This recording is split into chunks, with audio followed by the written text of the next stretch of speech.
কোটাই চায় না, নিজ যোগ্যতায় পড়াশোনা করবে, নিজ যোগ্যতায় চাকরি করবে। যার যোগ্যতা নাই সে চাকরি করবে না, কোনো অবজেকশন, কোনো কথা হবে না। আজ আপনি ইউটিউবার ব্লগার হয়ে যদি আপনি কথা না বলেন তাহলে নিজেকে মাফ করতে পারবেন না।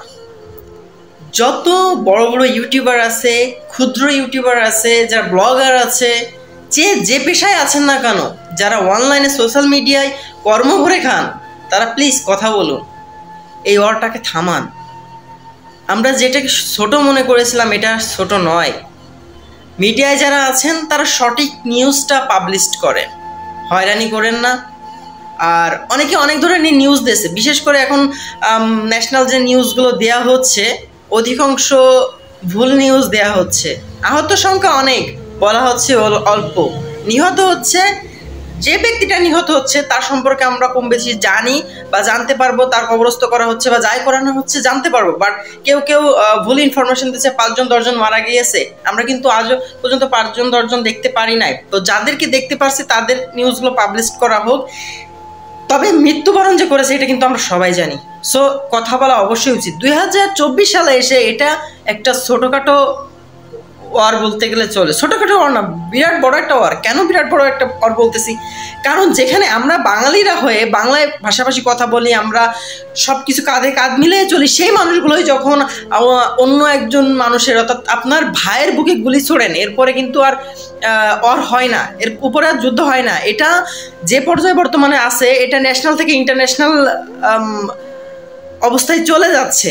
তো আপনারা দেশ রক্ষার্থে যারা আছেন, দেশের স্বাধীনতা বজায় রাখার জন্য যারা কাজ করতেছেন তারা অবশ্যই কাজ করুন। আমরা সবাই প্রতিবাদ করতেছি, আমরা হয়তো বা সামনে যেতে পারতেছি না, আমরা ঘরে বসে ওয়ার করতেছি, ঠিক আছে? যারা যেখানেই আছেন, যেভাবে আছেন না কেন, যারা মাঠে নামতে পারবে স্টুডেন্টরা মাঠে নামবেন, আর যারা কর্মরত আছেন, যারা যাওয়ার সুযোগ হচ্ছে না, তারা সোশ্যাল মিডিয়ায় বসেই এই যুদ্ধে অংশগ্রহণ নেবেন। এটা আসলে যুদ্ধের কোনো অংশে কম না। যখন একটা মানুষ মৃত্যুবরণ করে, যখন একটা মানুষ গুলির আঘাতে কবরস্থ হয়, এখানে ওয়ারের কোনো অংশে বাদ নেই, কোনো অংশে বাদ নেই। আপনারা সব কিছু বাদ দিয়ে এখন সোশ্যাল মিডিয়া যারা মানে অ্যাক্টিভ থাকেন তারা অবশ্যই সোচ্চার হন, কথা বলুন প্লিজ, সবাই কথা বলুন। আর প্রতিটা জায়গায়, প্রতিটা স্কুল কলেজ মাদ্রাসায় এখন বিক্ষোভ মিছিল হচ্ছে, সবাই যে যার মতো পারেন অংশগ্রহণ করবেন, কথা বলবেন। আমরা চাই, এই যুদ্ধ আমরা কেউ চাই না। যারা মুক্তিযোদ্ধা ছিল, যারা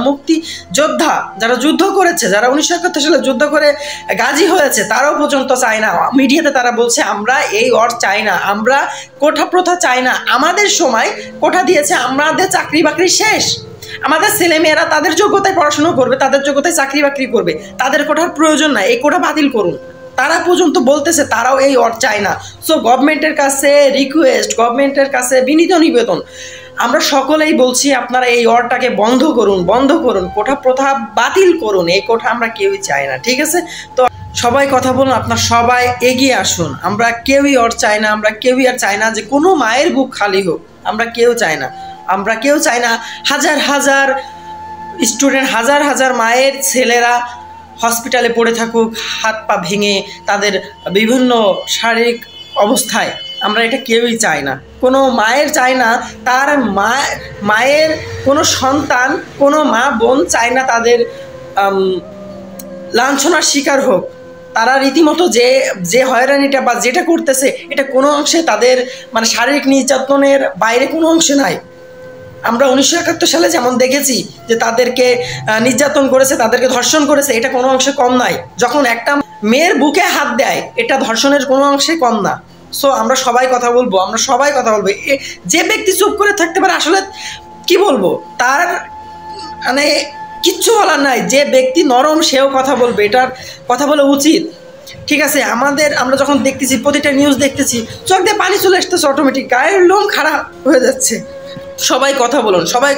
আমরা গ্রামে থাকি, আমরা যখন গ্রামে পোস্ট করতেছি, আমরা গ্রামে তথ্য দিচ্ছি, তখন গ্রামের মানুষগুলো কিন্তু জানতেছে। শহরের নিউজ অনেকে দেখে না, কিন্তু আমরা গ্রামে যারা আছি, গ্রামে যারা ব্লগ করি, গ্রামে যারা ভিডিও করি, প্রতিনিয়ত পাবলিশ করি, সবাই আপনারা এই নিউজগুলো ছড়াই দেন, যেন গ্রামের লোকজনও জানতে পারে। অনেকে এখনও জানে যে আসলে কোন বিষয় নিয়ে হচ্ছে, যুদ্ধ হচ্ছে, বা কোন বিষয় নিয়ে গন্ডগোল মারামারি হচ্ছে, আর মানুষ মারা যাচ্ছে, এটা অনেকেও জানে না গ্রামবাসীরা।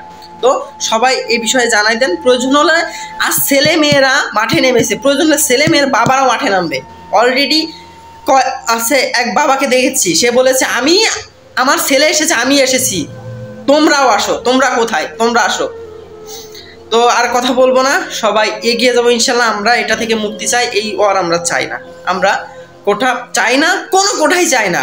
নিজ যোগ্যতায় পড়াশোনা করবে, নিজ যোগ্যতায় চাকরি করবে। যার যোগ্যতা নাই সে চাকরি করবে না, কোনো অবজেকশন, কোনো কথা হবে না। আমরা ওর চাই না, আমরা কোনো মায়ের বুক খালি চাই না। প্রতিনিয়ত ইনশাল্লাহ নিউজ দিয়ে যাব যতদিন পর্যন্ত এই ওয়ার না বন্ধ হয়।